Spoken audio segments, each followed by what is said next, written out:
Hello brother another mother. आज हमारी ये मानकी को हमने थोड़ा तापाने के लिए बाहर बांधा है और ये घूम भी अच्छे से रही है। और फिर हम अपने फार्म पे आ जाते हैं। तो सुबह में देखते हैं तो ये सुअर यहाँ पे बहुत सारा खड्डा कर देते हैं, वो ख़राब कर देते हैं। और ये हमारी फसल है गेहूँ की, जो हमने ऑर्गेनिक की है।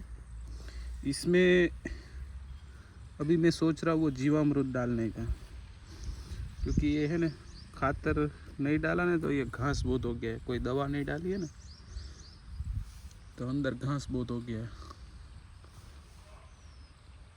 और ये हमारा पौराणिक मंदिर है महादेव का, जो बहुत पुराना है, लगभग 100-150 साल पुराना मंदिर है, जो हमारे बिल्कुल खेत के पास ही है।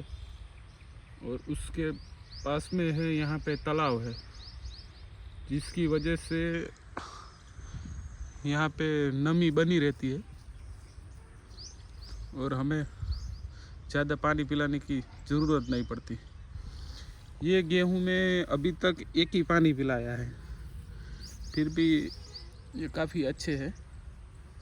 और जीवामृत डालने के बाद मुझे लगता है ये जो घास है वो सब साफ़ हो जाएगा। अगर नहीं भी हुआ तो ये गेहूं ने ग्रोथ पकड़ ली है, अब कोई टेंशन नहीं है।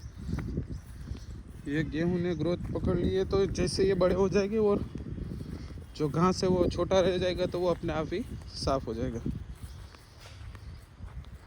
ये देखिए यहाँ पे जो इसकी वजह से यहाँ पे थोड़ा कम गेहूं उगा है, लेकिन उतना बराबर है। लेकिन क्या है, ये सुअर गेहूं को नुकसान नहीं करते, ये अच्छी बात है। लेकिन वो जो पाली आती है पानी पिलाने के लिए, वो सब तोड़ देते हैं। जो पानी पिलाने के लिए पाली हमने बनाई है वो तोड़ देते हैं। और कुछ कोई दिक्कत रहता नहीं सुअर से, हमने कोई झटका भी नहीं लगाया, कुछ नहीं। उनका नसीब का होगा तो वो खा ही लेगा, ऐसा हमारा मानना है। और गेहूं को ज़्यादातर वो खाते नहीं है, सिर्फ उनको तहस नहस कर देते हैं। अरे उतना थोड़ा बहुत तो चलता है यार, वो भी जानवर है, कहाँ खाने जाएगा, ऐसी सोच है। और इस तरफ ये गेहूं में थोड़ा पीलापन आ गया है, ये मुझे बताना पड़ेगा किसी को। अगर आपको कोई किसी को पता होगी ये पीलापन क्यों आ गया है तो मुझे कमेंट में बताना।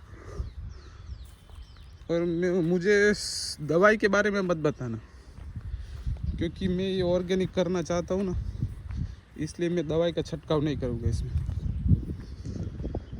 अभी ये मिनिमम 22 दिन का हो गया है, लगभग 22 दिन में गेहूँ अच्छी कंपनी का था, इसलिए जल्दी से अंकुरित हो गया है।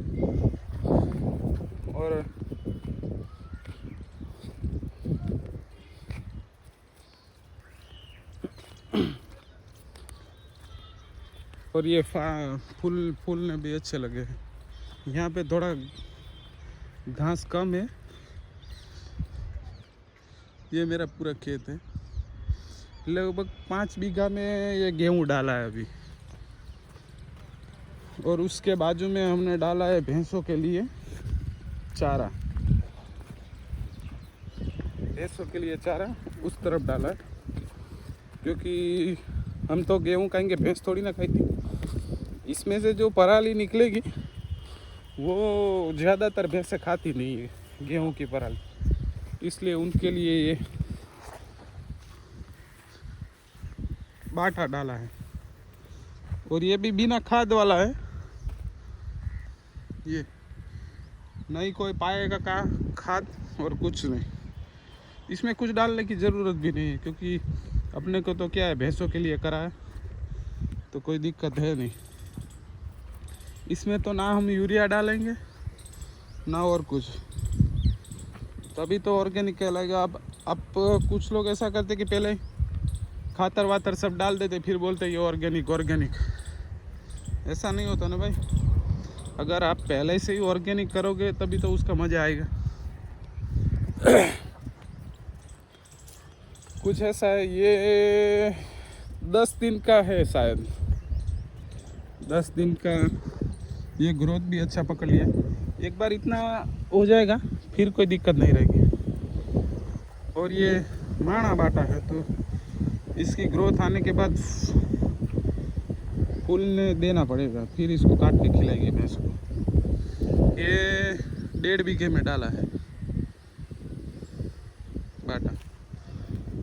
और ये अपना गेहूँ है। और फिर हम आपको हमारे बाजू का तालाब दिखाता हूँ, जिसकी वजह से यहाँ पे अभी भी ये देखिए, ये पानी पिला है लगभग 7-8 दिन हो गया है। मैंने जैसे ये डाला था घास बाटा तो ये पानी पिलाने की ज़रूरत नहीं पड़ी थी। मतलब 7-8 दिन तो हो गया। ये देखिए अभी भी इसमें नमी है। वो किसकी वजह से मैं आपको दिखाता हूँ।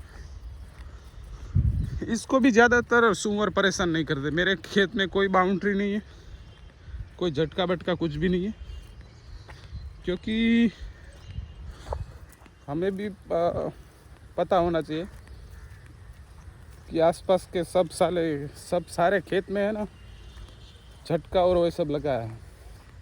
अब हम भी लगाएंगे तो उसका मतलब कुछ नहीं है ना भाई। वो बेचारे कहाँ खाने जाएंगे।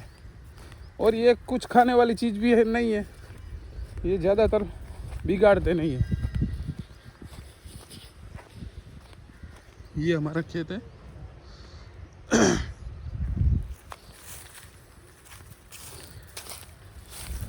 और ये कटका पड़ा रखा है, इसमें कुछ अपने को कुछ काम लेना हो तो हम यहाँ से ले सकते हैं। और ये हमारे पास का तालाब है, यहाँ से तो नहीं जा सकते लेकिन मैं आपको दिखाता हूँ। ये कुछ भैंसों के लिए घास, उसके लिए हमने ये खेत खाली रखा है कि हमको चारे वारे की कोई दिक्कत ना हो, क्योंकि ऊपर रोड आ गया ना तो हमें वहाँ पे दिक्कत हो जाएगी। ये अपना शेड है।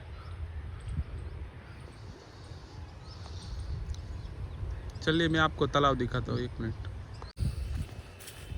मैं आपको तालाब की ओर ले चलता हूँ, जिसकी वजह से हमारे बहुत अच्छा रहता है। ये जो हमने बाटा बताया था वो है भैंसों के लिए चारा। ये पूरा खेत, और यहीं से अपना आरसीसी लग जाता है तो क्या है, ट्रैक्टर आने में कोई दिक्कत नहीं रहती। यहाँ पे भी ये सब खुला ही है, जिसको जो मर्जी आना चाहे आ सकता है।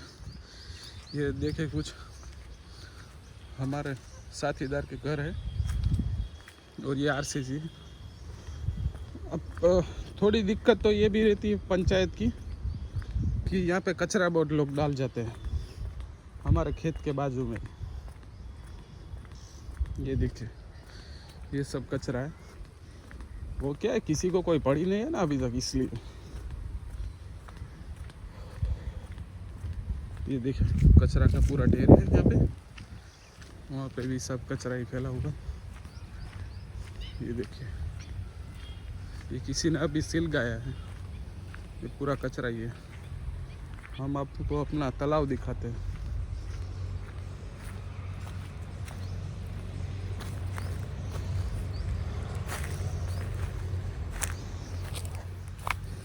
ये हमारे गांव का तालाब है जो पूरा अभी समथिंग 80% भरा हुआ होगा।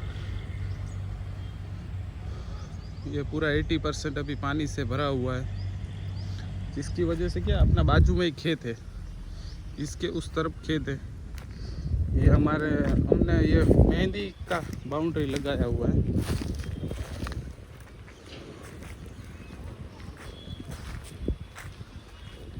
ये मेहंदी की पूरी बाउंड्री लगाई, जिससे क्या है कि ये कचरा बचरा सब बाहर ही रहे। और कोई दिक्कत ना हो।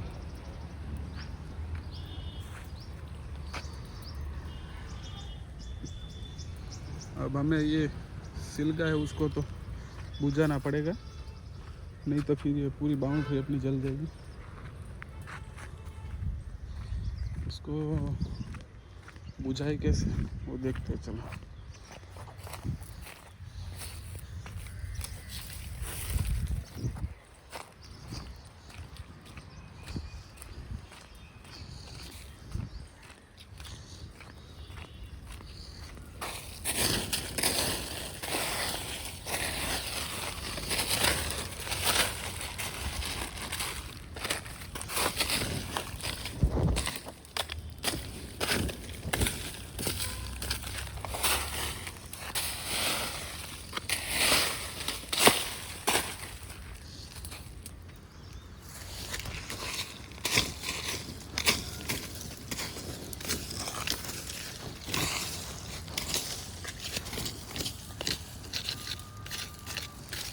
ये किसने सलगाया, क्या सलगाया, अब किसी पे ब्लेम तो नहीं डाल सकते।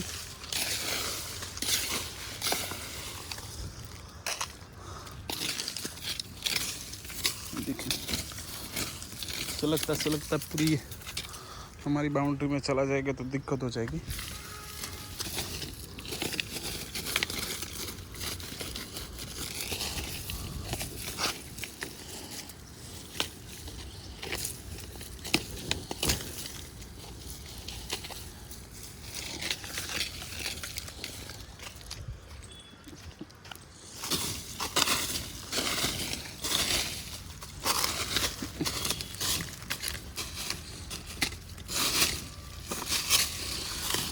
अच्छा हुआ मैं आगे इस तरफ, तो ये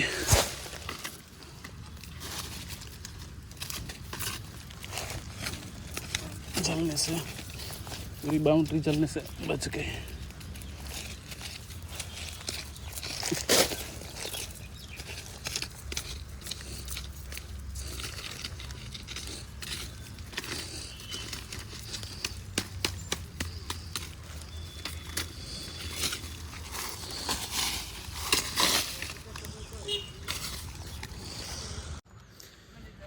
ये क्या है, पूरी बाउंड्री हमने जलने से अब बचा लिए, अब कोई दिक्कत नहीं। ये देखिए सब कुछ किनारा कर दिया। तो पूरा यहाँ पे कचरा, अगर वो वहाँ पे जलना छोड़ देता ना तो ये पूरा वहाँ तक जलना था, और ये सब भी तड़ा के अभी जलने लगता, क्योंकि पास में भी एक ट्रांसफॉर्मर भी है, जिसकी वजह से कई बार ये जल गया है, मुझे ऐसा लगता है, क्योंकि यहाँ पे सब जला हुआ है ना। खेत में तो हम कभी कभी आते रहते हैं, और ऐसा कुछ हो तो हमें आना पड़ता। ये पूरा कचरा ही है हमारे बिल्कुल खेत के बाजू में ही, क्योंकि अब किसी को कोई पड़ी नहीं है तो अपन कभी कभी मजदूर लगा के खुद से ही साफ करवा देते हैं। ये देखते तालाब हमारे गांव का, बहुत ही अच्छा तालाब है, पूरा साल पानी रहता है इसमें, और इसकी वजह से अपने में बहुत नमी रहती है तालाब की वजह से। और ये अपना खेत है।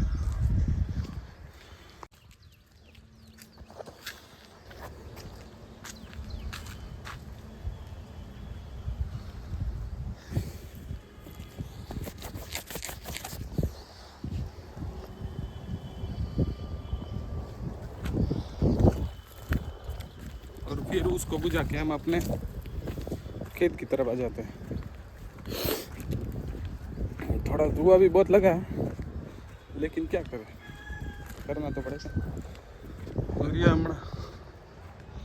हमारा जो खेत है, एक ये वाला और एक ये वाला, दूसरे दो खेत दूर है, वहाँ पे बाइक लेके जाना पड़ता है, पैदल थोड़ा दूर है इसलिए।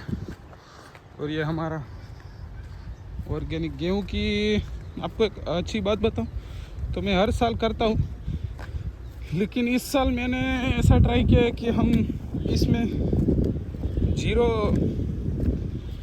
ना कोई दवाई ना कोई खाद, जीरो क्या बोलते हैं उसको, मैं तो ज़्यादा हिंदी नहीं आता है और इंग्लिश तो बिल्कुल नहीं आता है, इसलिए हम ये जीरो पॉल्यूशन बोल सकते हैं शायद, या नहीं भी बोल सकते। उसकी एक पहल हम करते हैं। और ये ऑर्गेनिक गेहूँ अभी इससे मैंने डाला है, तो अभी से मेरे पास ऑर्डर आना चालू हो गया है गेहूँ का। और वो भी बोल रहे हैं कि आप पैसा जितना चाहे वो मैटर नहीं करता, आपको हमें माल पूरा पाड़ना पड़ेगा। मतलब कि अगर मैं उसको बोलूँ कि हमको अभी बाज़ार भाव 500 रुपये है या 600 रुपये है, तो मुझे 700 रुपये भी चाहिए तो भी कोई मना नहीं करेगा ऑर्गेनिक के लिए, क्योंकि अभी सब में मिलावट इतनी ज़्यादा हो गई है कि आप पूछो ही मत। तो मैंने बोला ठीक है, हम आपको भाव अभी नहीं बताते, लेकिन आपका जितना रिक्वायरमेंट है उसके हिसाब से हम माल पहुंचाने का ट्राई करेंगे। हमारे यहाँ पे मैं ये गेहूँ ही ऑर्गेनिक नहीं कर रहा हूँ, हमारा घी, दूध, दही और छाछ भी ऑर्गेनिक ही रहता है। वो भाव हम अपने हिसाब से लेते हैं, लेकिन उसका क्वालिटी भी ऐसा देते हैं जिसके हिसाब से अभी मेरा घी का वेटिंग ही नहीं तो 2 महीने का वेटिंग है मेरे पास अभी घी का। उतना प्रोडक्शन ही नहीं हो रहा है तो क्या करें, जितना प्रोडक्शन होगा उतना सबको मिलेगा, बाकी सब अब वेटिंग में है। इसलिए मैं ये सोच रहा हूँ कि आप कुछ अच्छा लोगों को देंगे तो फीडबैक अच्छा देंगे तो 10 नए कस्टमर आपको मिलेंगे, मेरी यही सोच है। अभी मेरे 2 खेत बाकी है ना, इसमें अगर मैं सक्सेस हो गया तो अगली बार वो दोनों खेत में भी ऑर्गेनिक गेहूँ डालूँगा। तो क्या है, इसमें कोई ज़्यादा मेहनत वाली कोई चीज़ रहती नहीं है, और ये अपने ट्रैक्टर से ही मैंने इसको बोया है। और आज के ब्लॉग में हम इतना ही, आपको मिलते हैं नेक्स्ट ब्लॉग में, तब के लिए जय जिया राम, जय माता जी। और ये सब कुछ हो रहा है तो मेरी इस मानकी की बदौलत हो रहा है। मानकी जो भी आज है हम सब इसकी बदौलत है। जय श्री राम। और ये मेरा पूरा फार्म तो आपने देखा ही है, भैंसों गायों को, इनको भी हम सब ऑर्गेनिक ही खिलाते हैं। ओके, जय श्री राम।